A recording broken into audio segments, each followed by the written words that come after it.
What's up agents, Wolf here. Welcome to another Division 2 video.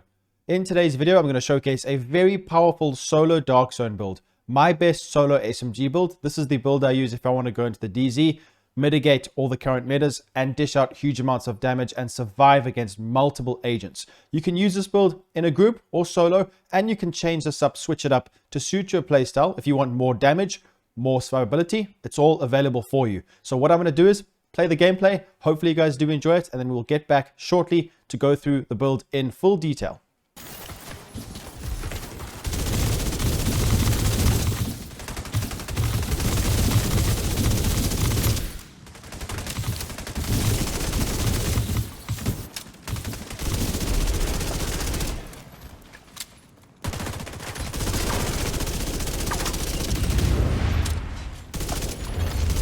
Detected.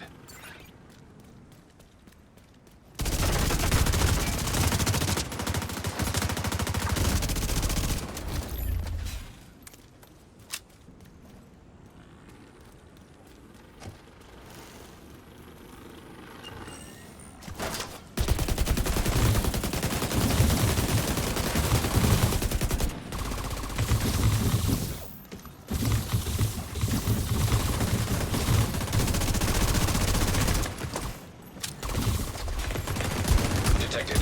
In location guarded by hostiles. Hostiles guarding location nearby.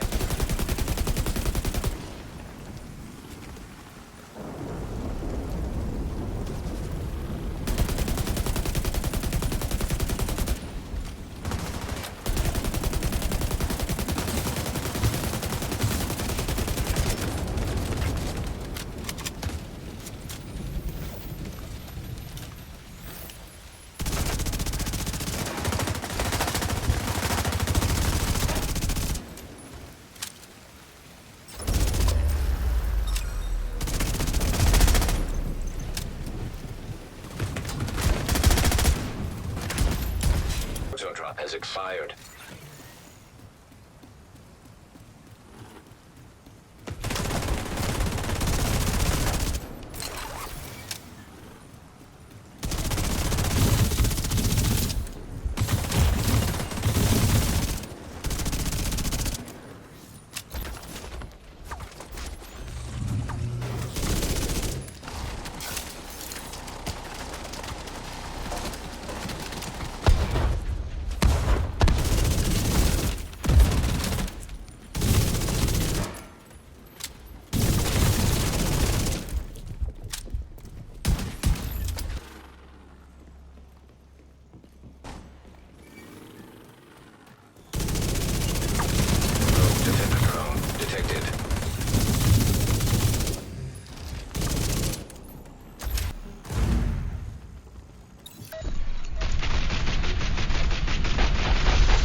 Rogue Hive detected.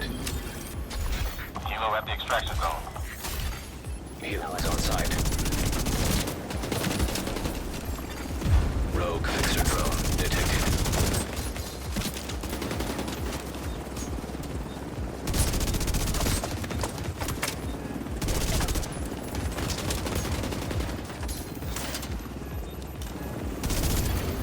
Now detecting contaminated gear.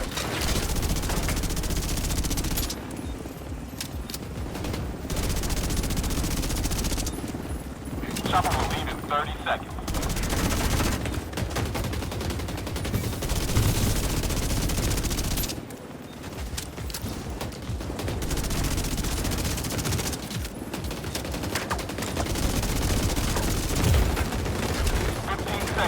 And then we go.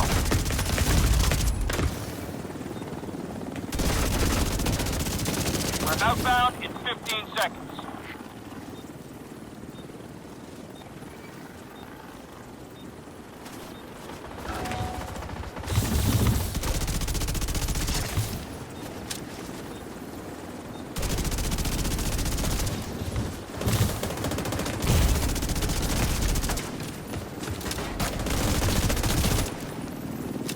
Cargo loaded.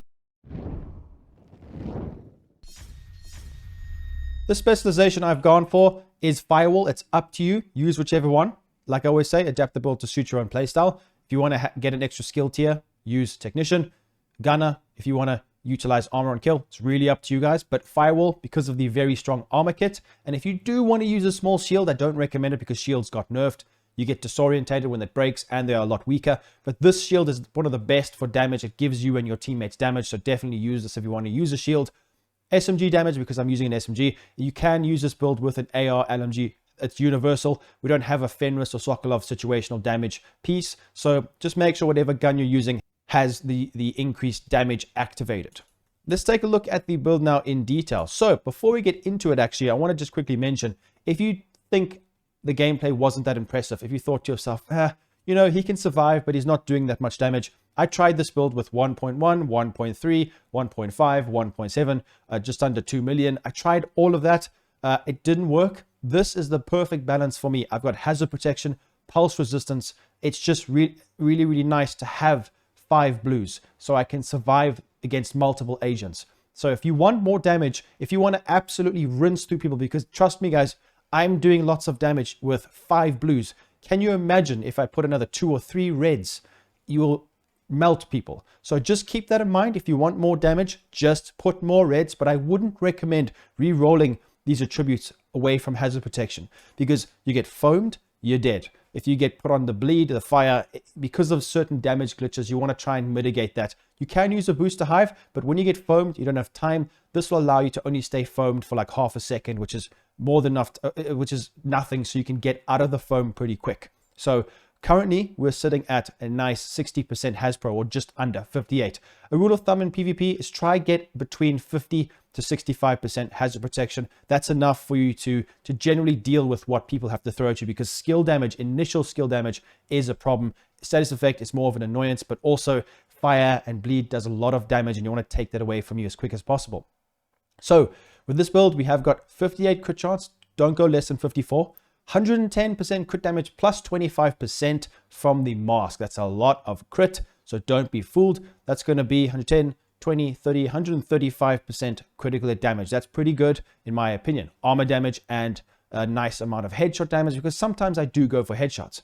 So let's take a look now at the reason why we're using the 3-piece yell. If you guys did not know, currently in the game, there's a lot of problems with damage. Someone will have a level 20 Kingbreaker. Now, this talent right here, Flatline or Perfect Flatline, is very powerful. With my setup, I've got 99.9% pulse res. Try get 110% modification. I've only got a 9.9. They recently updated it. You can mitigate pulse builds, because what I found is if you have, like, for example, 97% pulse res, all it does is it makes you pulse for slightly longer than what I have now. So it mitigates the amount of time you pulse. But for Heartbreaker builds, you might still actually get pulse from a headshot. So just try and gauge it. They have recently updated it, so just try and get 100% if possible.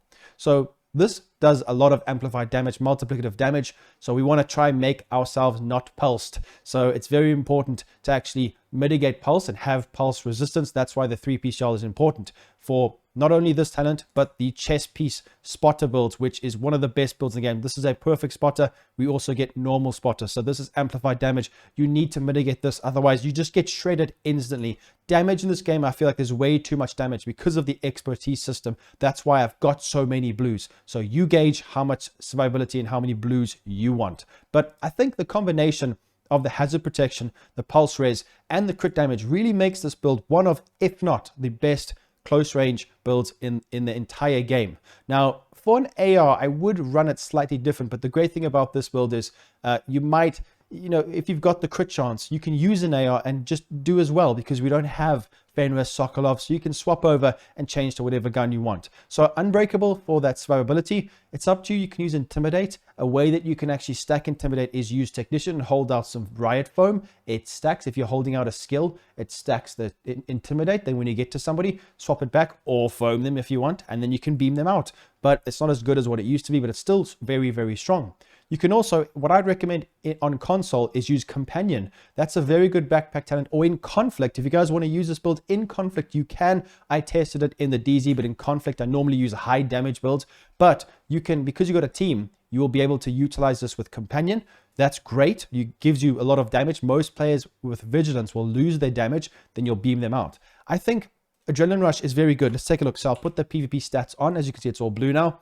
We have got 10% bonus armor. 3 players, that's 30% bonus armor. That is huge. Bonus armor mitigates certain talents in the game, if you guys did not know. So in short, I would recommend to use Adrenaline Rush. It's one of the best, if not the best, backpack talents in PvP. It's very, very powerful. Contractor's Gloves and Fox's Spray knee pads. Multiplicative damage, it's better than one-piece Sokolov and a Grupo or another Sokolov. You can go Sokolov and Grupo or go the crit damage route if you would like. It is RNG based. It's situational sometimes. I understand using Contractors and Fox's Spray. Most players are out of cover and most players have tanky amounts of armor, and armor is difficult to take out. So it makes sense to give this, and it is multiplicative damage. You will hit higher numbers, crit and non-crit, with these 2 pieces. But you can use Sokolov and Grupo or 2 Sokolovs. It's up to you guys. But this setup I believe to be the strongest. So go for this one. So it's up to you what, how much armor you have, as I mentioned earlier. So I've gone for 1.7. Let's go through the build in detail now. We'll go through each individual piece.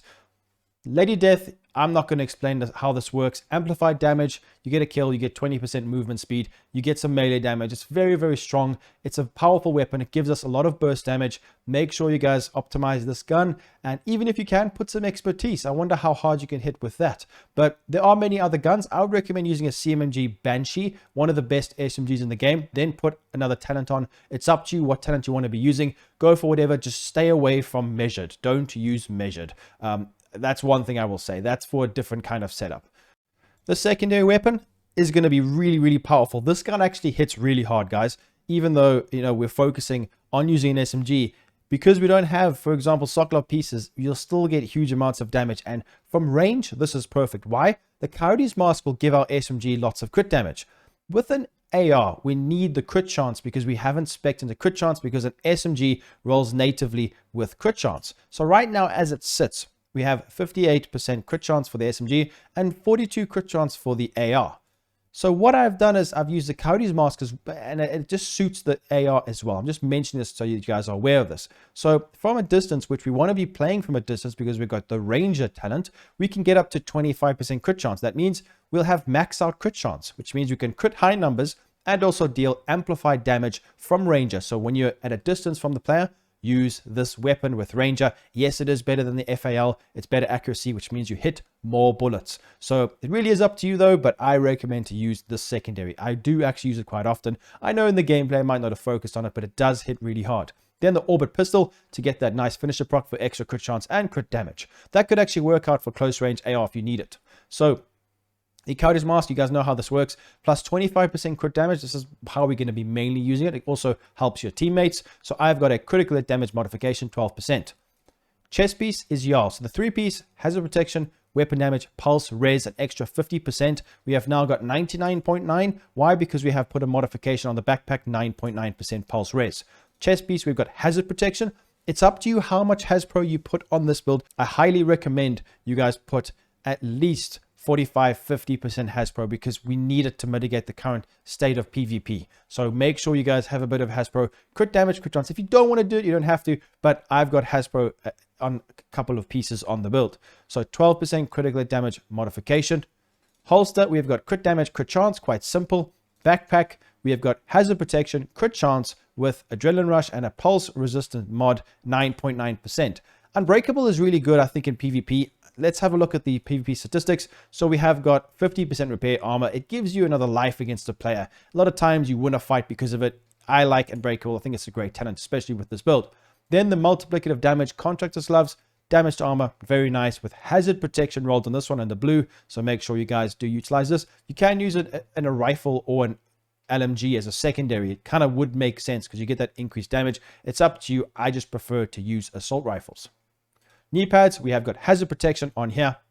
Damage 2 shots out of cover, as you guys know. High damage, high survivability, high pulse res, high hazard protection. We can mitigate skills, players using Heartbreaker or Pulse meta items like, for example, the Flatline talent or spotter talent on the chest piece, we can just mince 2 players with a high damage, crit damage from the SMG. It's a great build. This is my go-to SMG build. I want you guys to give it a try. I'm sure you will really enjoy it. So let's go through quickly before we end the video, the actual skills. This is completely up to you. I use Defender Drone to help me push the players who are kind of like camping, corner glitching, or using high red builds. So high damage builds.